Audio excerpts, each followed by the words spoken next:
Olá a todos, espero que vocês todos estejam bem. Então, essa é a nossa aula sobre lei de responsabilidade fiscal. É mais um vídeo, mais um tópico que deve ser abordado na aula de número 8, orçamento e gasto público, porque todo o sistema de orçamento, sistema de planejamento público no Brasil, que envolve o plano plurianual, a LDO e o orçamento público, eles têm como base legal, né, além da Lei 4320 de 1964, a Constituição Federal de 1988, também a Lei de Responsabilidade Fiscal. Há outras regras, né, outras normas, outras portarias, mas a Lei de Responsabilidade Fiscal é uma importante lei, né, no regramento do sistema do ciclo orçamentário no Brasil. Então, a Lei de Responsabilidade Fiscal, inserida aqui no módulo 3, nós vamos ver rapidamente, né, ela foi aprovada em maio de 2000, ou seja, ela tem já 20 anos, e nós vamos ver nessa aula um pouquinho, né, do histórico, contexto, o que vigorava no mundo, no Brasil naquele momento, quais são os objetivos da lei, né? O que a lei estabelece sobre limites de gestão fiscal, entender um pouco a diferença entre gestão fiscal e gestão orçamentária, que a gente vai tratar. Quais são os limites de pessoal, dívida e endividamento? Será que existe limite de gastos com juros? Né? Porque o governo federal, ele gasta, tem na despesa, no orçamento, despesa com juros. E são juros pagos decorrentes de quando o governo federal emite títulos públicos. O que são títulos públicos? É um pedaço de papel, né, que tem fidúcia, que tem confiança e que os agentes econômicos, as pessoas, as empresas, elas compram em troca de uma remuneração da taxa de juros, né? Então, essa taxa de juros, né, quando eu vendo, eu compro um papel eu, Rosa, compro um papel do Estado brasileiro, eu compro através do sistema financeiro, porque em troca eu recebo uma remuneração da taxa de juros, né? E essa taxa de juros é uma despesa que está lá empenhada, liquidada e paga, né? De acordo com o que o professor Diogo explicou ali das 3 etapas do orçamento público, essa despesa então está lá nesse orçamento. Nós vamos tratar de alguns artigos específicos da Lei de Responsabilidade Fiscal, o artigo 9, o artigo 11, o artigo 14, ver um pouquinho do que né, uma pesquisa que eu fiz lá, né, em 2008, que é a minha tese de doutorado sobre o impacto da LRF nos municípios gaúchos, e fazer algumas reflexões finais, porque afinal nós estamos vivendo hoje num período onde a LRF está suspensa. E ela está suspensa justamente porque nós estamos numa crise profunda, e nessa crise profunda a saída dela é a maior intervenção do Estado na economia. Então é estranho isso, não é? O que isso mostra, na verdade? Vamos antes trabalhar a questão dos objetivos da lei, e lá no final talvez nós consigamos fazer uma reflexão com um pouco mais de clareza. Então, a Lei de Responsabilidade Fiscal está regulamentando um artigo da Constituição de 1988, que diz lá que o Congresso deveria aprovar uma lei que estabelecesse princípios norteadores de finanças públicas.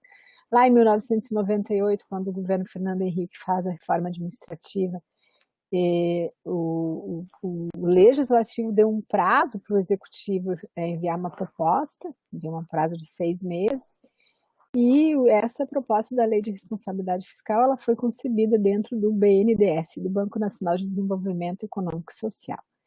E toda a argumentação, né, se vocês forem pegar, provavelmente ainda está disponível na internet, a justificativa apresentada no projeto de lei, da Lei de Responsabilidade Fiscal, ela vai colocar como um dos argumentos fundamentais de que era necessário frear o aumento da dívida pública. Veja que esse debate é um debate que está presente hoje, quando a gente discute a LRF, quando a gente discute, sobretudo, a emenda do teto dos gastos, que é a nossa próxima videoaula, ok? Então, olha só, em 1994, a razão entre a dívida total, né, no Brasil sobre o PIB era 23%, né? Produto Interno Bruto, nós vamos ver o que é dívida, porque a Lei de Responsabilidade Fiscal, ela vai mudar um conjunto de conceitos, né? Mas vocês terão uma aula específica sobre dívida, que é a aula 9, né? Então, vejam que em 2000 praticamente já tinha mais do que dobrado a dívida pública, a dívida total sobre o PIB. Então, que era preciso estancar, né, a sangria, como diziam os defensores da Lei de Responsabilidade Fiscal. Então, esse era o contexto, o objetivo, mas é importante ficar claro que, assim como o Dão deve ter colocado lá e se eu não me engano ele colocou, o professor Dão, nas slides iniciais, nas aulas iniciais, que em 1988, quando a Constituição Brasileira foi aprovada, no Estado de Bem-Estar Social, inserido na Constituição Federal de 1988, nós estávamos olhando muito mais para a conjuntura nossa, né, de transição de um período de ditadura para uma democracia, e de um período onde muitas demandas sociais ficaram represadas, mas o resto do mundo já estava, não se esqueçam, né, que nós tínhamos nos Estados Unidos e na Inglaterra a nossa dama de ferro, a Margaret Thatcher e o Ronald Reagan já tinham passado dos anos 80 e havia uma difusão de Estado neoliberal. Ou seja, o Estado neoliberal é a defesa de menor intervenção do Estado na economia. E esse contexto internacional imposto, né? Lembrando que o Brasil foi o FMI em 1998, né? Foi a última vez que o Brasil foi o FMI para fechar as contas. Então, em 2000, o poder de barganha do Brasil ele é bastante reduzido, porque tem que adotar as políticas que o seu credor, né, estabelece. E uma delas é disciplina fiscal, corte de gastos, redução do gasto público, corte de pessoal, redução do tamanho do Estado, né, liberalização comercial, financeira, né, e outras. E, além disso, né, na reforma fiscal, qual foi a proposta? E aqui nós vamos ver que essa é uma teoria de tributação, a chamada teoria de tributação ótima. Os autores diziam que tinha que reduzir as alíquotas marginais do imposto de renda da pessoa física, exatamente o oposto do que diz os teóricos da tributação que defende a justiça fiscal, e o Brasil fez isso, né? O Brasil reduziu isso, por exemplo, vocês viram isso também na aula do Dão e da Regina, né, que o Brasil tinha 11 faixas na tabela do imposto de renda da pessoa física, logo depois da Constituição de 1988. E, na sequência, ele já reduziu, nós chegamos em 2008 com 2 faixas, e a partir de 2009, 4 faixas. Em 1989, o Brasil já reduziu para um número bem menor de faixas. Isso é uma orientação do Fundo Monetário Internacional, né? Então, o Brasil seguiu essas orientações. Qual que é o objetivo da Lei de Responsabilidade Fiscal, então? Equilíbrio, né? O termo equilíbrio. Vamos criar regras, normas de contas públicas para fazer com que o gasto caiba dentro da receita, para que haja equilíbrio, que ao fim e ao cabo é redução do tamanho do Estado na economia. É um debate, é uma disputa política, como eu disse para vocês naquele vídeo inicial, né, e todos os que vocês assistiram no professor Diogo, o orçamento ele não é só uma peça técnica, ele é uma peça política. Então, a Lei de Responsabilidade Fiscal, ela estabelece corte de gastos para obter equilíbrio, né? Mas será que ela propõe o corte de todos os gastos? Né? Não, o gasto com juros não está previsto na Lei de Responsabilidade Fiscal, não existe um limite para juros, né? Então, ela vai estabelecer limites de gasto com pessoal, né? Todos os indicadores da Lei de Responsabilidade Fiscal vão fazer, quando fala limite, né, as pessoas dizem, não pode gastar mais de 60% do gasto, mas 60% do quê? Da despesa total, da receita corrente? Então, todos os indicadores de gestão fiscal da LRF, né, eles estão relacionados com um conceito em contas públicas chamado de receita corrente líquida, que é tudo que um ente público arrecada, por exemplo, o município de Porto Alegre, tudo que ele arrecada, menos o que ele arrecadou dos servidores para pagarem a sua aposentadoria. Por que não pode contar esse valor na receita? Porque esse valor ele tem que ir imediatamente para o fundo previdenciário, para o Previmpa, porque ele tem destinação específica, ou seja, para pagar a aposentadoria do servidor. Então, também ela vai estabelecer dívida e endividamento, nesse caso aqui a lei repassa, né? É uma das funções do Senado, nosso parlamento é bicameral, quem estabelece os limites de dívida e endividamento é o Senado Federal. Também a LRF vai estabelecer quanto que um ente público pode fazer de operação de crédito, né, num banco, seja ele um banco nacional, um banco internacional, e também quais são os limites para um ente público ser garantidor, um fiador de um outro ente, por exemplo. Uma questão muito importante, que é preciso que se diga, né, com a lei de responsabilidade fiscal, né, a partir da visão de Estado, que a lei de responsabilidade fiscal absorve, difunde, representa, ela vai fazer com que haja uma mudança no conceito de poupança pública, né? Eu sei que não é muito adequado, mas eu vou fazer um exemplo. O que seria poupança pública para uma pessoa? É aquilo que ela deixa de gastar, é aquilo que ela poupa, né? E aí o que ela poupou, enfim, ela vai utilizar para determinados gastos, né? Gastos de capital, por exemplo. O que acontecia no Brasil, por exemplo, até a década de 1990, o que era poupança pública? Era tudo que sobrava do Estado brasileiro para ele poder construir escolas, hospitais, rodovias, ferrovias e assim por diante. Lembro da conta lá do professor Diogo, os gastos correntes e gasto de capital é a receita total, ou seja, tudo que foi arrecadado de tributos, lá das aulas 1, 2, 3, 4 e 5, né? Menos os gastos correntes, gasto com remédio, gasto com o pagamento do professor, gasto com a merenda, com a luz, com o telefone, né? E tudo que sobrava era para ser feito com aquele recurso? Para construir rodovias, ferrovias, telecomunicações, ou seja, para fazer investimento em infraestrutura. Isso valeu até 1990. Exatamente no período de 1990, o Brasil faz uma profunda reforma do Estado, cria as publicizações, a terceirização, as privatizações, a lei das concessões, tudo na segunda metade do governo Fernando Henrique.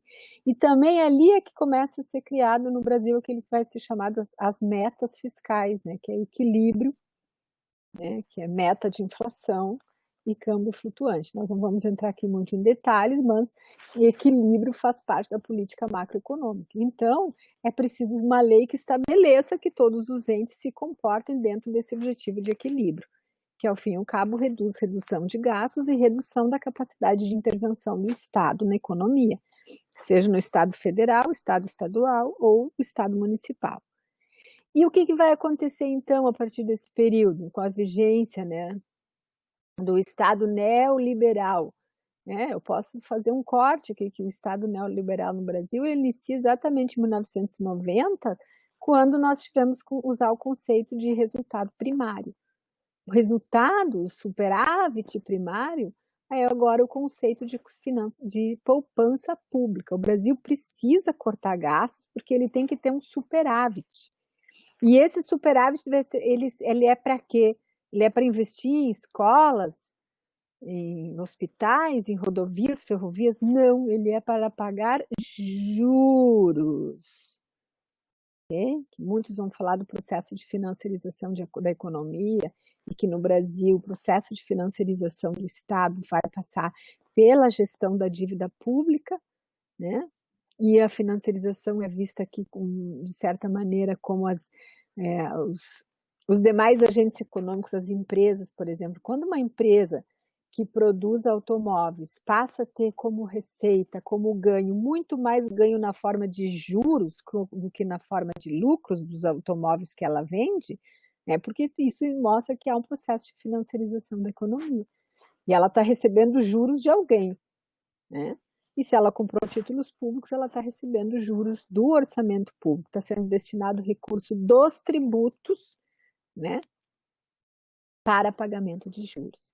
Então, é importante que vocês compreendam que em 1990, antes da Lei de Responsabilidade Fiscal, em 98, quando o Brasil vai buscar o apoio no FMI, né, que nós começamos a usar 99, meta de inflação, equilíbrio e câmbio flutuante, e superávit primário, o equilíbrio está no superávit primário, e em 2000 vem a LRF. Veja que são mudanças que elas estão acontecendo de forma coordenada. Então, a partir daí, a poupança não é mais aquilo que sobra do que o Estado arrecadou para gastar em despesa de capital, em gastos de capital ou nos investimentos, em escolas, em rodovias, em ferrovias. Não, agora tudo que vai sobrar de poupança pública, que também muda o conceito, né, que é a receita total menos os juros recebidos e diminuído dos gastos totais menos juros, não é mais para fazer investimento em infraestrutura, em hospitais, é para pagar juros aos detentores da dívida pública brasileira. Então, o que diz? Esse contexto ele é muito importante porque ela vem né? Então, ela é implementada num cenário de defesa de Estado mínimo. Tanto é que agora, no meio da crise da Covid, e ao mesmo tempo da crise econômica, como consequência do aprofundamento da crise econômica, para o Estado enfrentar a crise, ele precisa abandonar a LRF. Isso já vai mostrando alguma coisa do que o objetivo da lei e o contexto que ela foi criada e onde nós chegamos hoje. Então, o que a lei diz sobre os limites de gestão fiscal? Gestão fiscal é um indicador de gestão. Veja que não é gestão orçamentária, que nós falamos lá, e o professor Diogo falou muito dos conceitos. Aqui nós estamos relacionando dois indicadores, gasto de pessoal sobre a receita corrente líquida, gasto da dívida sobre a receita corrente líquida, o montante de operações de crédito sobre a receita corrente líquida. Quando a gente fala dívida, aqui é estoque, quando fala em endividamento, que seria um fluxo, né? Então, de novo, não há limites de gestão fiscal para juros, né? Tem que ficar bastante atento aí, porque eu fiz algumas perguntas lá na videoaula número 1, e a gente precisa responder aquelas questões. Também é verdade que muitas vezes é mais importante fazer a pergunta, né? A pergunta é muito mais importante que a resposta. Então, esse é um conceito que eu vou passar muito rapidamente, vai dizer o que é, só importante dizer que a lei diz o que é gasto pessoal, com o objetivo de fazer uma certa padronização, mas a gente sabe que hoje o conceito, mesmo com essa definição a priori da LRF, ainda há casos em que, por exemplo, o Tribunal de Contas do Estado do Rio Grande do Sul ele tem um indicador de gasto pessoal para o Estado e a Secretaria do Tesouro Nacional tem outro, né? Finanças públicas têm muitas complexidades e diferentes interpretações, né? E também tem esse conceito aqui. Esse é o denominador de todos os indicadores de gestão fiscal, todos. E que é tudo o que o Estado arrecada em tributos e deduzidos dos estados a contribuição dos servidores para o custeio do seu sistema previdenciário e assistência social. A grosso modo, é isso que é a receita corrente líquida. Por que tem que excluir a contribuição dos servidores? Porque a contribuição dos servidores, o seu gasto tem destinação específica, deve ir para o fundo previdenciário, que vai, né, ser usado para pagar a aposentadoria dos servidores. Então, a lei de responsabilidade fiscal já existia antes da LRF, existia a chamada Lei Camata 2, e ela estabelecia para a União um limite de gasto de 50%. Né? Claro que o denominador ele era outro, era uma outra nomenclatura. E com a Lei de Responsabilidade Fiscal, a União manteve esses 50%, e ela vai dividir, então, os limites de gasto com pessoal para todos os poderes, né? Da mesma maneira, também nos estados subnacionais, o limite de gasto era 60%, e aqui nós estamos falando 60% da receita corrente líquida que permanece, e a lei vai estabelecer limites por poderes, para que o executivo não pague a conta sozinho, ok? E também no município, também a lei Camata estabelecia que o gasto pessoal era 60% da receita corrente líquida, e também dividiu por poderes. que é importante que vocês observem, executivo 54% e 6% no legislativo. Mas, além disso, a Lei de Responsabilidade Fiscal, ela estabelece para todos os poderes, além daquele limite legal, por exemplo, que o Poder Executivo Municipal, dá um exemplo aqui, né? Nos municípios, o Poder Executivo tem o limite de 54% e o Legislativo 6%. 54 mais 6 vai dar aquele 60% que nós vimos aqui. Mas a lei estabelece mais 2 limites, o que ela vai chamar de limite prudencial, algo que é prudente não ultrapassar, e mais um limite de alerta. O limite prudencial é 95% do limite legal, e aqui de baixo é 90% do limite legal. Então, da mesma maneira feito para o executivo, né, para o legislativo, desculpa, tem o limite legal, o limite prudencial é 95% do limite legal e o limite de permissão de alerta é de 90% de 6, 5.4. Quando chegar no limite de alerta, alerta significa dizer que o órgão de controle ele manda um aviso para o chefe do executivo que ele está extrapolando o limite de gasto com pessoal e tem que já adotar medidas para se adequar, ok? Inclusive, ele já vai começar a ter vedações, multas. Então, esse slide aqui, ele é tudo que eu mostrei até agora, né? Os limites máximo, né, no município está aqui, 54 mais 6. Além disso, existe o limite prudencial, que é o 95% do limite máximo, e o limite de alerta, né, que é 90% do limite máximo, né, que dá no caso do executivo e do legislativo, são esses percentuais aqui que eu mostrei para vocês antes. Aqui apenas são os dados que eu já mostrei anteriormente, mas calculado 90% e 95% conforme estabelece. Então vejam que a lei se preocupa com o fato de o gestor público não ultrapassar aquele gasto, e ela vai já colocar isso como um horizonte de planejamento. Muito antes de chegar no teto, digamos assim, já tem dois limites, um prudencial e outro de alerta, para o gestor público já começar a reduzir o gasto com o pessoal. Então, né, se ele gastar mais, ele tem que reduzir o excedente, e também tem uma questão importante que eu queria colocar aqui, né? A LRF trabalha com um capítulo específico também de transparência e controle social, né? Que é um capítulo, né, que foi muito, né, como que alguém defensor do Estado mínimo, ao mesmo tempo, vai trazer um capítulo todo preocupado com a transparência e o controle social? Parece, né, em alguma medida, algo meio contraditório, mas não é.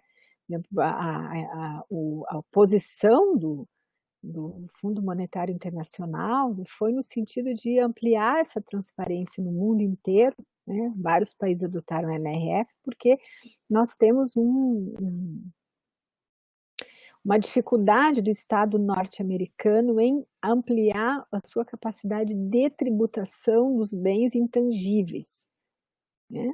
Para os Estados Unidos vende muito bens intangíveis para o resto do mundo, marcas, por exemplo.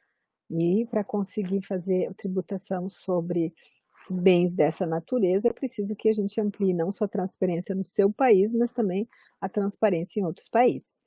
Então, aqui, e daí tem todo um regramento lá de transparência e controle social, mas o que eu queria frisar aqui, o que significa um relatório resumido de gestão fiscal? Se vocês entrarem e escrever essa palavra na internet, relatório resumido da gestão fiscal do município de Boqueirão do Leão, né, ou do município de, sei lá, Doutor Ricardo, e depois o relatório resumido da execução orçamentária, qual é a diferença entre eles, né?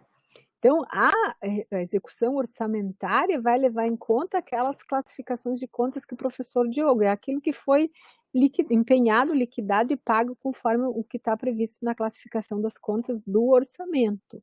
Agora, o relatório resumido da gestão fiscal é sempre a razão daquele gasto.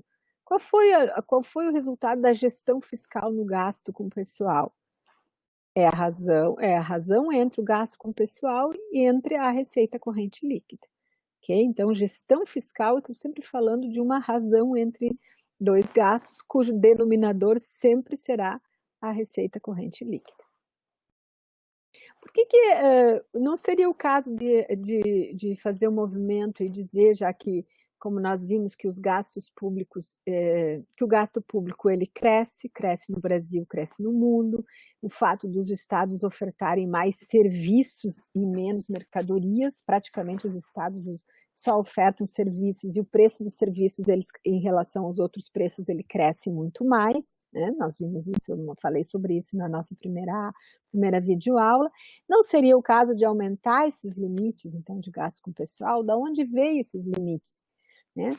Esse limite ele foi calculado antes do processo de privatização. Havia estudos no Brasil que mostravam que mais ou menos a razão do gasto público, o gasto público da administração direta e da indireta, ou seja, juntando as estatais, sobre a receita, um cálculo muito próximo da receita corrente líquida, que era mais ou menos em torno de 60%. Mas raciocinem comigo, uma empresa estatal, né, ela não é tão intensiva em mão de obra como é o Ministério da Educação, o da Saúde e assim por diante, né? Ou seja, a razão, o peso que o gasto pessoal tem numa estatal, ele é muito menor. E quando sai desse cálculo, as empresas estatais, em função delas tinham sido privatizadas, esse limite ele mostra uma certa insuficiência, né? O que a literatura coloca.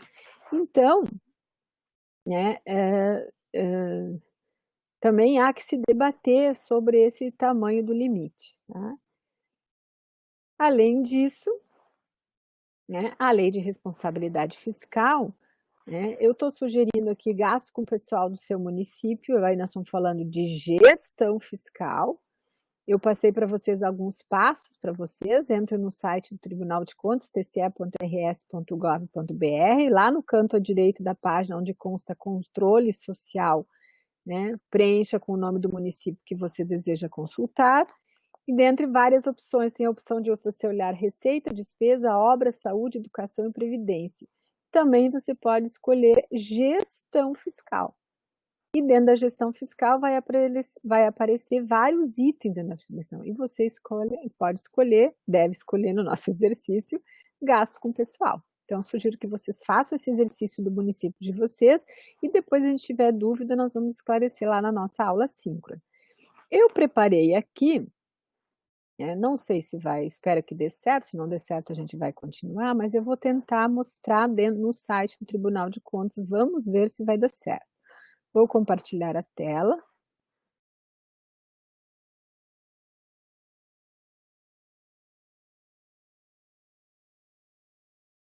Então, está aqui o site do Tribunal de Contas, do Estado do Rio Grande do Sul, tce.rs.gov.br.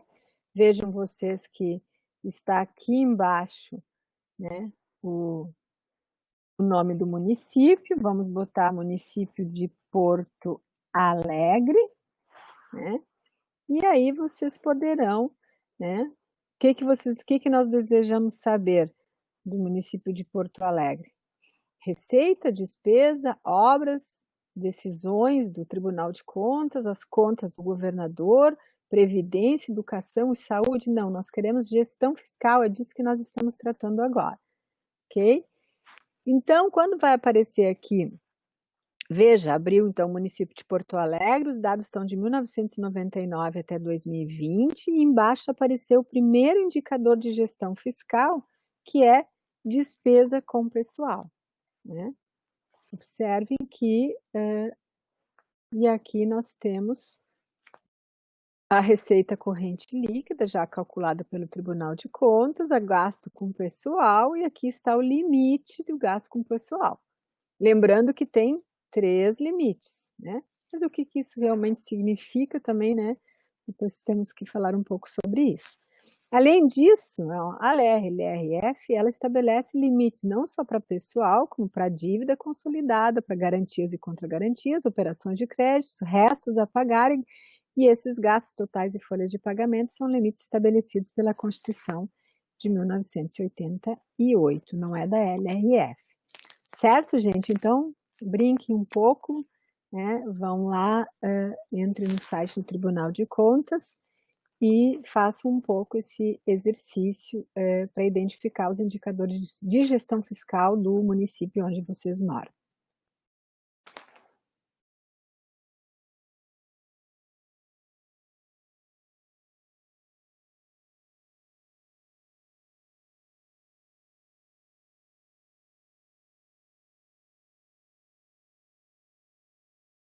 Vejam vocês que nesses indicadores de gestão fiscal, que eu acabei de mostrar para vocês aí, prestem atenção, não tem um indicador de renúncia de receita, que é um tema que a Lei de Responsabilidade Fiscal trata lá no seu artigo 14, que a gente já vai ver mais adiante. Né? A Lei de Responsabilidade Fiscal, como eu disse para vocês, ela é quase uma bíblia, digamos assim, das contas públicas, porque ela mudou conceitos, né? Ela passou a definir o que é dívida, né? Ela passou a dizer, por exemplo, o que é dívida pública, né? A dívida pública é o somatório das dívidas do poder público, pode ser dívida de recursos que ela buscou no banco para construir unidades habitacionais, ela pode ser dívida que ela tem junto a fornecedores de remédio, de merenda, de construção de uma ponte, né? Pode ser também pode ser uma dívida também decorrente de emissão de títulos públicos, né? Que também o Robert depois ele vai falar na aula sobre dívida. Quem é que pode emitir títulos públicos no Brasil hoje? Apenas o governo federal. É ele que faz, digamos assim, a política macroeconômica. No passado, os estados podiam emitir, agora não podem mais. Né? Quando a gente fala de dívida fruto de emissão de títulos, e títulos públicos é um papel que tem confiança, assim como o Estado norte-americano emite títulos públicos, o Estado japonês, francês, todos os estados eles têm fiducia, confiança, né? Isso, na verdade, significa que ele vende aquele papel no mercado, eu posso comprar título público em qualquer banco, os senhores também certamente conhecem isso, e isso vai levar ao conceito de dívida mobiliária. Não é imobiliária de imóveis, é mobiliária de papéis. Né? Então é importante saber esses conceitos para a aula nova. E o que é a dívida consolidada? É toda a dívida somada junto, né? E líquida. Né? Se eu devo 10 milhões e tenho 5 milhões no banco, a minha dívida líquida é 10 menos 5, é 5 milhões. Né? No caso do poder público, a dívida consolidada líquida é tudo que ele deve, menos o que ele tem de dinheiro em caixa. E quando a gente vai olhar, por exemplo, a dívida brasileira para o exterior, a gente tem que deduzir o montante que o Brasil tem de dinheiro de outras moedas, que não o real, né, depositado no Banco Central. O conceito de dívida pública também, né, passou a fazer parte mais dos precatórios judiciais. O que são precatórios? Né? Precatórios pode ser, em algum momento na vida, o governo não fez o pagamento adequado para os servidores públicos, eles entraram na justiça e viram precatório. Né? Pode ser precatórios, enfim, eu estou andando na rua e um motorista a serviço do poder público bate no meu carro e a justiça chega à conclusão que ele é que era o responsável, portanto é um precatório que deve ser pago pelo poder público. Né? Isso tudo se o poder público, né, a justiça mandou pagar o precatórios judiciais, e o município não tenha pago ainda durante a execução orçamentária, isso também tudo vai considerado dívida pública. E tem outros conceitos de dívida, né, como eu já tinha falado para vocês, a dívida que é de curto prazo e de longo prazo. E daí a lei de responsabilidade fiscal, obviamente, se ela quer diminuir o tamanho da dívida, diminuir os gastos públicos, inclusive tributar menos de rendas mais altas, por isso se reduz as alíquotas marginais do imposto de renda da pessoa física, isso está explicitado no Manual de Boas Práticas do Banco Mundial, tá? Ela vai estabelecer, aí através de resoluções do Senado Federal, toda vez que você fala em limite de dívida, né? O que só o Senado faz, né? E a Câmara não faz, por exemplo, a definição de limite de dívidas.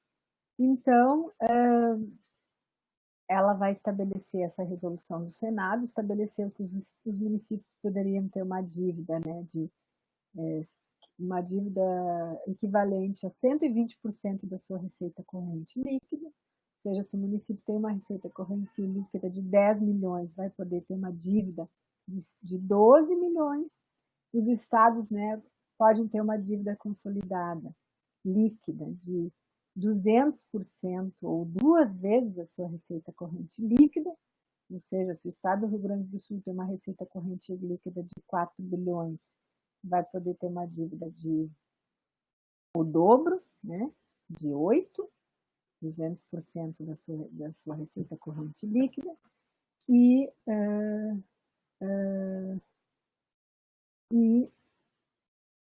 lembrando que a Lei de Responsabilidade Fiscal é de 2000, logo na sequência o Senado Federal cria essa resolução e obviamente que os estados e municípios, todos eles estão desenquadrados nesses limites aqui.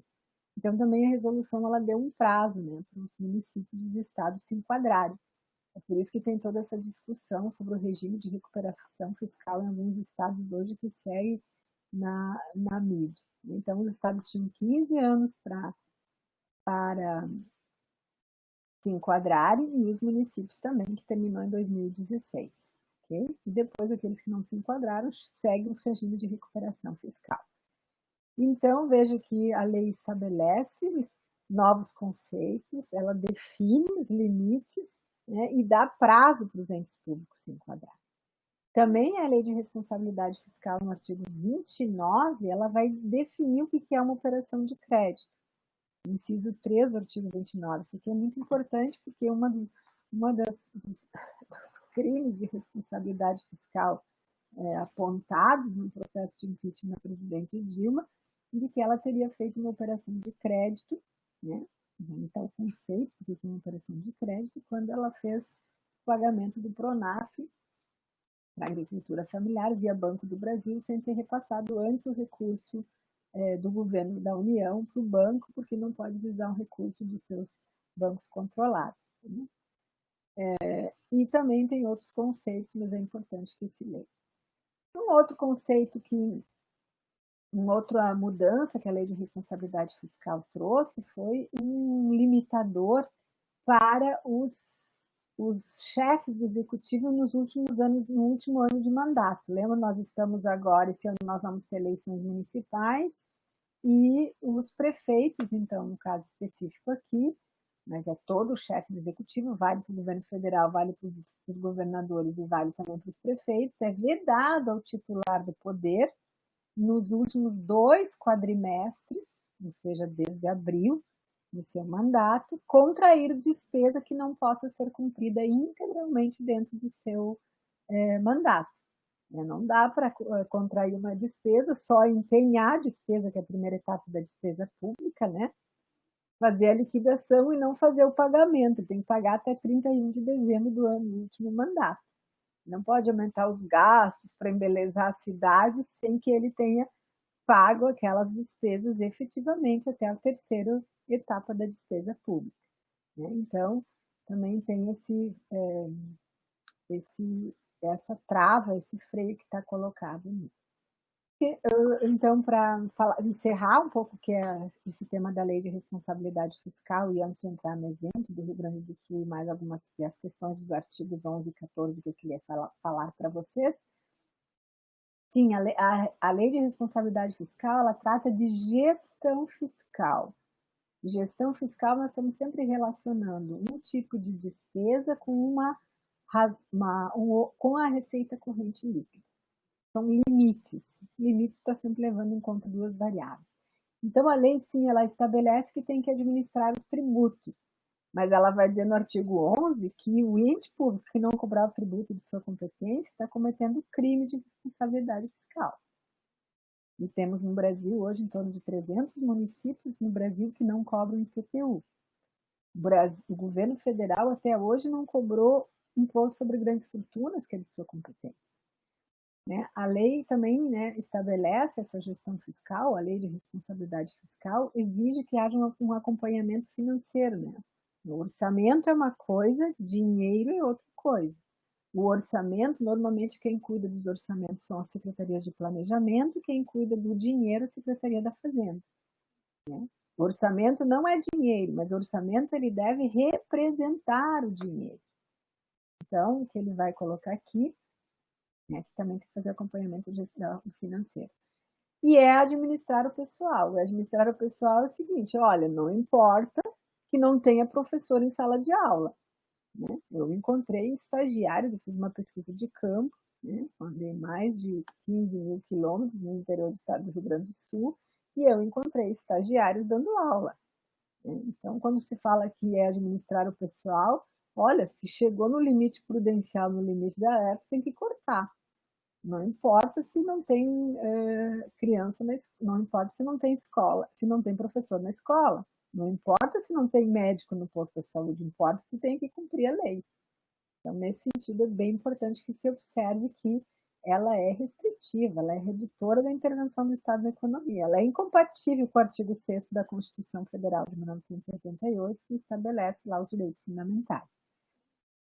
E o foco é controlar as despesas públicas, né? O corte de gastos. Veja que controlar aqui não tem nenhuma preocupação com qualidade de gastos, né? A gente vai falar um pouquinho depois. Então, é preciso, sim, né, examinar as contas públicas, né, bimestralmente, ver como é que está se comportando o montante de dinheiro, recursos que estão entrando em caixas e o montante de despesas que vão sendo empenhadas, que é a primeira etapa da despesa, lembra? Empenha a primeira etapa da despesa, não significa que tem obrigatoriedade de pagar, mas, né, se o bem for entregue, se o remédio for entregue, o poder público tem que fazer o pagamento, tem que fazer a liquidação e depois o pagamento. E a lei de responsabilidade fiscal, sim, como ela tem todo um capítulo sobre transparência e controle social, ela tem essa preocupação, mas ela vem, digamos assim, na sequência de todos os instrumentos de transparência e controle social estabelecidos desde a Constituição Federal de 1988, no Estatuto da Cidade, né? Mas ela vai dar o direito para o cidadão participar de alguma audiência pública para elaborar o plano plurianual, a Lei de Diretrizes Orçamentárias e a LDO, né? E é a prestação de contas em audiências públicas. Alguns dos senhores já participou da audiência pública de gestão fiscal, que acontece a cada 4 meses que deve acontecer a cada 4 meses, né? Tanto no Poder Executivo Federal, Estadual, Municipal, né? Então, nos meses de abril, em relação às contas de janeiro e fevereiro, aliás, maio, em relação às contas de janeiro a abril, e depois, em setembro, aliás, no mês que nós estamos, né? Em relação às contas do segundo quadrimestre. E é obrigatório o Poder Executivo deve prestar contas no Legislativo e numa audiência pública, né? Que agora, na primeira desse ano, aconteceu em meio eletrônico, pelo menos em Porto Alegre. Vamos ver se nós conseguimos participar de alguma dessas audiências públicas ainda no decorrer do curso. Então, esse é o todo da Lei de Responsabilidade Fiscal.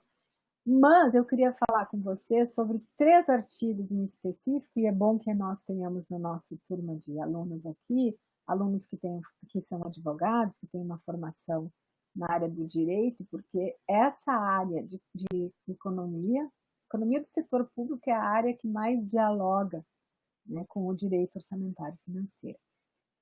Então, o que diz o artigo 9º da Lei de Responsabilidade Fiscal, já que nós vamos ver o 9º, o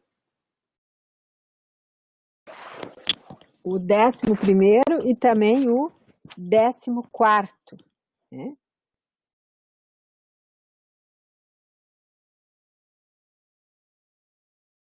O artigo 9º vai dizer que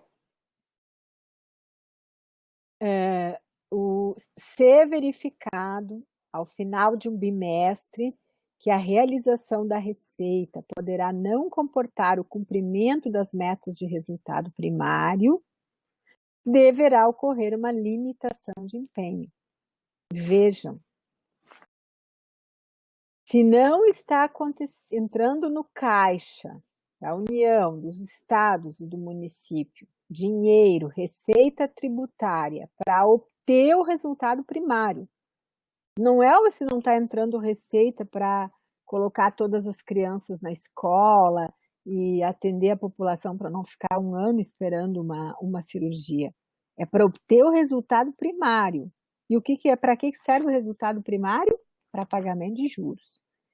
Se o montante de recursos que está entrando na receita, no caixa do ente público, quando eu falo ente público, é União, Estado, Município, não comportar a sobra de dinheiro para pagar juros, tem que começar a limitar empenho. Não importa se tu vai deixar de contratar professor, deixar de comprar remédio, vai fazer com que o cidadão fique esperando mais de um ano para receber fazer sua cirurgia e assim por diante. Muito bem, mas o parágrafo 9º também diz o seguinte, o artigo 9º, né, no seu parágrafo 2º, diz o seguinte: todas as despesas terão seu empenho limitado, ou seja, deverão ser cortadas se a quantidade de receita que está entrando no caixa é insuficiente para o superávit primário, aquele lá que eu tenho que garantir pagamento de juros. E que ele diz: não serão objeto de limitação de empenho despesas que constituem obrigações constitucionais e legais. E aqui, né, a Hélida Graziano Pinto, que é uma representante do Ministério Público de Contas do Estado de São Paulo, vai dizer o seguinte: olha, o que se entende por que não serão objeto de limitação as despesas que constituem obrigações constitucionais e legais? Despesas com saúde e educação não poderiam ser objeto de limitação de empenho. Não poderiam ser cortadas, mesmo que a quantidade de dinheiro que esteja entrando no caixa não seja o suficiente para o pagamento de juros lá da obtenção do superávit primário. Mas ela não explicita educação e saúde, apenas diz obrigações constitucionais e legais. Mas quando ela trata de pagamento do serviço da dívida pública, a LRF explicita, mesmo que não esteja entrando dinheiro suficiente, né? Vamos voltar aqui. Mesmo que não esteja entrando dinheiro suficiente, né, no caixa do ente público para atingir o cumprimento das metas do resultado primário, né, que é aquele negócio lá que precisa ter superávit para poder pagar juros, né? Se isso está acontecendo, se o montante de dinheiro é insuficiente para pagamento de juros, tem que começar a limitar empenho, tem que começar a cortar gastos. Quais os gastos? Todos, exceto aqueles destinados para o serviço da dívida pública, ou seja, os juros não precisa cortar empenho, variação cambial, enfim, tudo que envolve a parte da financiarização. Também diz que as despesas ou obrigações constitucionais legais não deveriam ser cortadas. Mas veja, quando a emenda constitucional do teto vem, né, ela vai colocar o teto de gasto também para saúde e educação. Por que aqui não se entrou na justiça? Será que a emenda do teto do gasto não é inconstitucional? Ela faz uma emenda à Constituição brasileira, mas a LRF também complementa a Constituição brasileira. E ela diz que tu não pode limitar empenho e obrigações constitucionais e legais. Mas a emenda constitucional 95 impõe limitação de gasto nessas obrigações constitucionais e legais de saúde e educação. Okay? Ainda a Hélida também vai dizer, então, enquanto perdurar a trajetória de receitas decrescentes em face das despesas autorizadas na Lei Orçamentária Anual, o regime do artigo 9º, parágrafo 2º da LRF, claramente indica a possibilidade de contingenciamento de despesas obrigatórias, em especial aquelas despesas para garantia da eficácia dos direitos fundamentais do nosso artigo 6º da Constituição Federal. Saúde, educação e assim por diante. Como que a emenda constitucional do teto de gastos vai limitar, se a própria LRF, né, estabelece que não pode sofrer limitação de empenho a dívida, a emenda constitucional não vai trocar, do teto de gastos não vai tocar nisso, mas ela vai limitar a despesa de educação e saúde, por exemplo. Ok? Onde estava, né, os nossos operadores do direito, os nossos cidadãos que e não impediram, né, que a gente vai chegar depois lá, né, de apontar que limitar gasto em saúde e educação está infringindo obrigações constitucionais legais, né? Enfim, ou nós estamos realmente alterando a nossa Constituição de 1988. Também a Hélida Graziano Pinto vai dizer que essas restrições de gastos, né, legais, constitucionais, precisam ser apresentadas como soluções jurídicas em rota de alternativa à pura e simples suspensão inconstitucional dos direitos à saúde e à educação por 2 décadas, como está previsto, como eu tinha falado para vocês. Aqui ela está falando da PEC 241, que é o que se transformou na Emenda Constitucional 95, que é a do teto de gastos, né? Então, vejo que tem a lei de responsabilidade fiscal já era restritiva, já reduzia gastos, né? E a Emenda Constitucional 95 é mais agravante, porque a Emenda Constitucional 95, ela desconsidera isso aqui, né? A LRF diz que, olha, se não entrar receita suficiente para garantir o pagamento dos juros através do superávit primário, temos que cortar gastos. Quais os gastos que não pode cortar? Todos os gastos de serviço da dívida, juros que o governo tem que pagar, amortização, refinanciamento, variação cambial e assim por diante, e também não pode cortar as obrigações constitucionais legais. Mas essas todas foram sendo cortadas, né, pela própria emenda constitucional do teto de gastos, que é a emenda 95 de 2016. Outra questão em si, o artigo 11, e aí eu deixo um exercício para os nossos alunos, especialmente o pessoal do direito, para refletir um pouco mais sobre isso.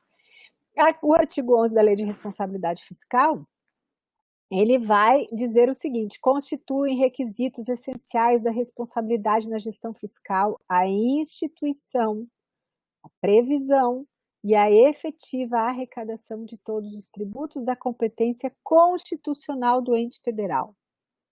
Parágrafo único. É vedada a realização de transferências voluntárias para o ente que não observe o disposto no caput no que se refere aos impostos. Ou seja, os municípios têm que cobrar os tributos de sua competência, senão estarão incorrendo em crime de responsabilidade fiscal. Os estados, idem. Né? Quais são os tributos de sua competência? Os tributos que a Constituição Federal estabelece. E a União também deve cobrar os tributos de sua competência. Né? E lá o artigo 1, o inciso 7º do artigo 153 da Constituição Federal de 1988, ela diz que é competência da União cobrar imposto sobre grandes fortunas. E até hoje não está sendo cumprido. Portanto, há cometimento de crime de responsabilidade fiscal desde o ano 2000, porque em função da União estar descumprindo o artigo 11 em especial. Em especial não, o artigo 11 da LRF. Também, desculpe, apenas, né, e nos municípios, né? O que nós observamos nos municípios em relação ao artigo 11? Esse dado aqui é da pesquisa do IBGE, chamada MONIC, e ela mostra que quantos municípios cobram IPTU no Brasil. Né? Em 2012, 94,1%, em 2015, 94,5%, ou seja, em torno de 5% dos municípios, né, em torno de 300 municípios brasileiros não cobram IPTU. Todos eles estão cometendo crime de responsabilidade fiscal. Ok, gente? Então, vejam, né, que é apenas a parte da LRF que trata de gastos, né, com saúde, com educação, não importa, né, se está aumentando a mortalidade infantil, se não tem professor, vamos colocar estagiário, mas ela não se preocupou com o tema do artigo 11, ok? Artigo 14. O artigo 14 trata da renúncia de receita, tá? E o que ela diz? Né?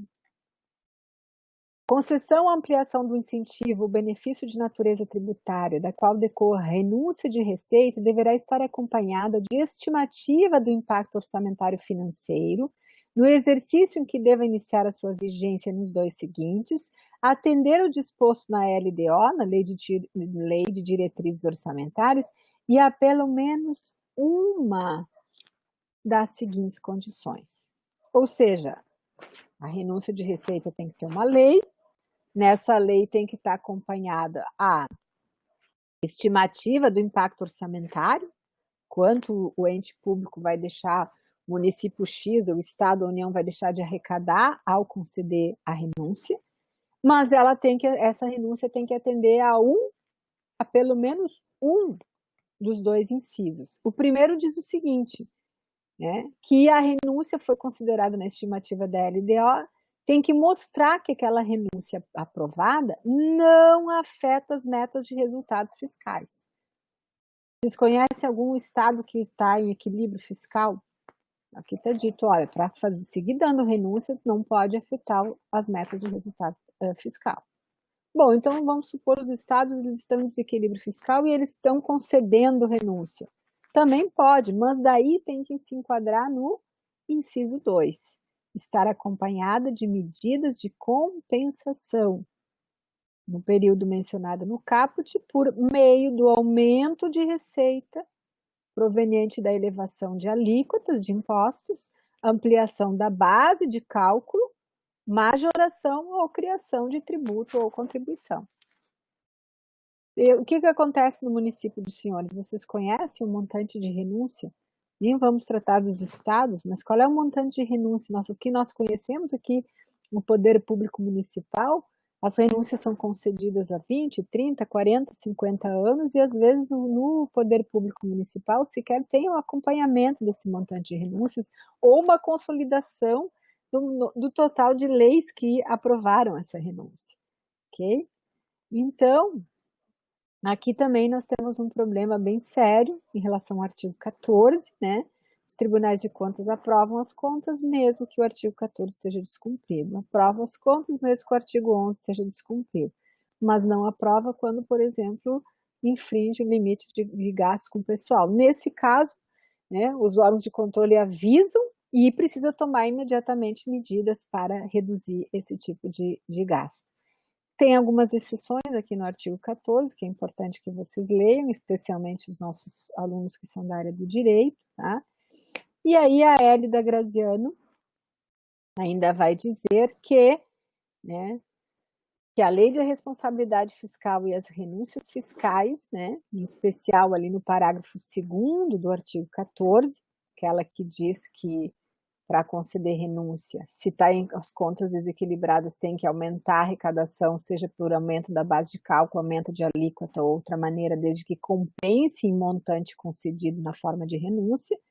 Ela diz que a validade e o início da vigência da renúncia fiscal sejam condicionados à instituição efetiva de medida que compense, com duração de 3 anos, né, a perda de recursos concedida renunciada pelo ente público. Então, veja que é um tema bastante importante. Ainda a mesma autora vai dizer que emerge necessidade de melhor controle sobre as renúncias de receitas, né, sem lastro na correspondente e indispensável medida compensatória. Vocês conhecem algum município que tenha aumentado a alíquota do IPTU para compensar a renúncia de receita, um setor tal, enfim, sobretudo as que são concedidas por prazo indeterminado diante de seu impacto desarrazoado em face das premissas contidas no artigo 14. Veja que aqui não trata-se de se colocar favorável ou contrário à renúncia de receita. A renúncia de receita ela pode ser um importante instrumento de desenvolvimento econômico, né, para beneficiar, inclusive, micro e pequenas empresas, né, a renúncia de receita para a cesta básica, por exemplo, né, mas há casos de renúncia de receitas em que elas são concedidas, casos não, todas praticamente, sem que haja cumprimento do artigo 14. Ou seja, a sociedade não se debruçou sobre esses temas, tanto é que as contas são aprovadas. Então, uma demanda, um chamado aqui, é que a gente, enquanto cidadão nos nossos municípios, cujo controle sobre as contas públicas é muito mais fácil, menos complexo de fazer, especialmente o pessoal que domina um pouco mais o direito e aqueles que também não dominam, façam, né? É um chamado para isso. Bom, o que se observou lá nos municípios do Rio Grande do Sul, né, como resultado da Lei de Responsabilidade Fiscal? Tem uma mudança cultural no sentido de que a lei precisava ser cumprida, e é por isso que a lei pegou, digamos assim. Tem uma preocupação, identifiquei que existe muito uma preocupação em quanto gastar, mas não em como gastar. Muitos municípios implementaram modernização tributária, que era um programa que existia pelo BNDES, né, para aumentar a receita própria, e não há nenhuma preocupação com a melhoria da qualidade do gasto. Então, é realmente que é mais importante ainda dizer que como é que os municípios fizeram para se adequar, né? Tinha municípios que estavam gastando 70% da receita corrente líquida. Simplesmente aumentaram muito a terceirização, aumentaram muito os estagiários. Eu encontrei estagiário ministrando aulas, e uma ausência também de política de reciclagem e qualificação de recursos humanos. Não há mais capacitação. Imaginem vocês o conjunto de regras e normas em contas públicas e como vai se alterando, né? E como é que um servidor público fica executando a sua função sem ser reciclado, formado e assim por diante. E aí a pergunta é como medir a qualidade dos serviços prestados, né, quando aumenta o número de terceirizados, de estagiários, aumenta a não capacitação dos servidores. Né? A estabilidade no serviço público ela tem uma razão de continuidade. Enquanto os governos eles passam, o servidor público tem que dar continuidade àquele serviço. E ainda, então, uma outra questão importante, a lei de responsabilidade fiscal ampliou a transparência porque ela passa a exigir, né, a realização de audiências públicas para construir o plano plurianual, a lei de diretrizes orçamentárias e o próprio orçamento, mas não significa que ampliou o controle social. Até porque, para isso, é preciso ver o cidadão participando de audiências públicas de gestão fiscal e buscando todos os mecanismos de transparência para fazer o controle. Não significa que mais pessoas, que muitos municípios já faziam audiências públicas através dos orçamentos participativos, orçamento cidadã, mas não significa que depois da lei aumentou, por exemplo, o número de pessoas. Uma questão importantíssima, como era de se esperar, lembra da classificação funcional que o professor Diogo falou, da portaria 42? Pois eu estudei isso, né? E eu observei que houve uma queda significativa nas despesas sociais, né? De infraestrutura e de capital. Despesa social juntamos todas as despesas por segunda função, educação, saúde, habitação, todas da área social. Claro, né, que esse é um aspecto negativo, menos recurso para a saúde, montante de recurso por pessoa no período, né? E teve uma queda nas despesas administrativas, o que é positivo. Então, e nas despesas sociais no Rio Grande do Sul, no período de 1999 a 2000, teve uma queda de R$ 121 a menos para cada habitante no Rio Grande do Sul nesse período. Então, o que mudou? Por que todos os entes públicos por que todos os entes públicos não estão aqui? Na verdade, falta um não aqui, né? Por que todos os entes públicos não estão com as contas equilibradas? Aliás, eles deveriam estar, né? Porque afinal esse era o objetivo da LRF. A outra pergunta, toda a LRF vem sendo cumprida? Nós vamos ver o que vai acontecer, né, com as contas dos entes públicos em 2021. Lembrando que o papel aceita tudo, a vida real é muito diferente, né? Por que toda a LRF não está sendo cumprida? Nunca foi cumprido o artigo 14, Leone. Tem uma decisão política aqui e a cidadania ela desconhece e daí ela não se manifesta por desconhecer? Por que o artigo 14 ele é tão negligenciado, ele é tão desconsiderado, né? Por quê? Então, esse também é o objetivo desse curso, a gente pensar um pouco sobre isso. E a renúncia de receita no artigo 14, né? Por quê? Por que até hoje, né, A renúncia segue, o ente público está com as contas fragilizadas, a renúncia segue sendo concedida sem que seja adotada uma medida de compensação dessa perda de receita que o ente público está fazendo mediante uma concessão de subsídios, né, de benefícios fiscais. Então, são algumas questões que precisam ser refletidas. Eu escrevi 2 artigos pequenininhos de jornal, acho que são os 2 são no Correio do Povo, né?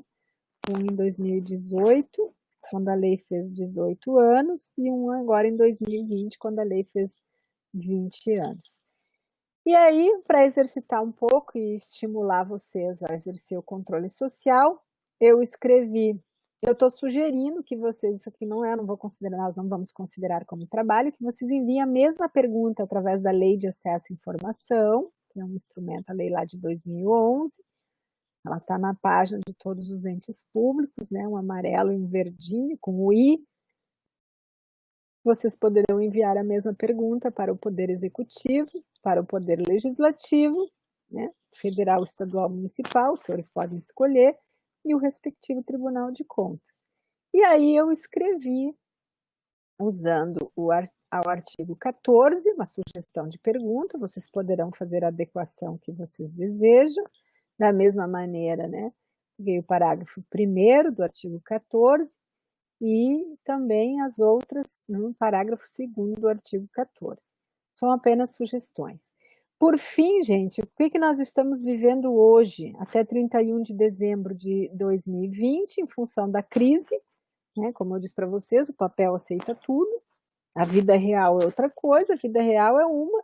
É claro que o artigo 65 da Lei de Responsabilidade Fiscal prevê suspensão dela em função de alguns casos, né? No caso de calamidade pública, né?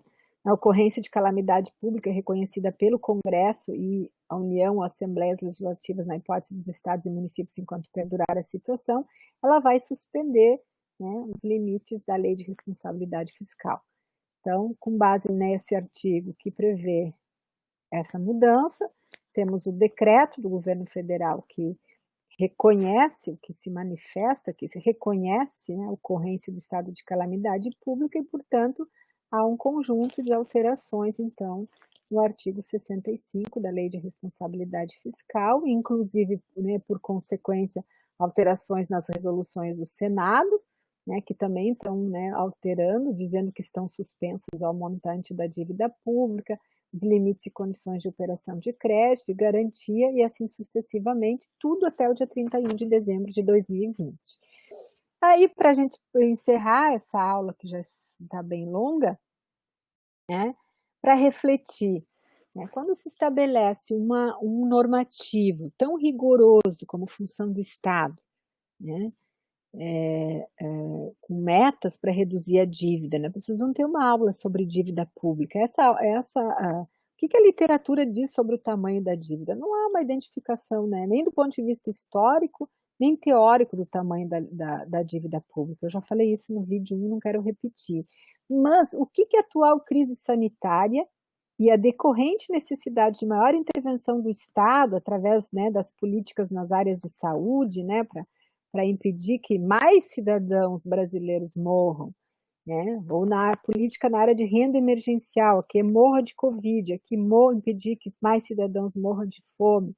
Eu também impedir a quebradeira de micro e pequenas empresas, principalmente, e outras medidas. O que isso está demonstrando, né? O que isso está demonstrando? Que, ao fim e ao cabo, num período de crise, é justamente a necessidade de maior intervenção do Estado na economia no período de crise.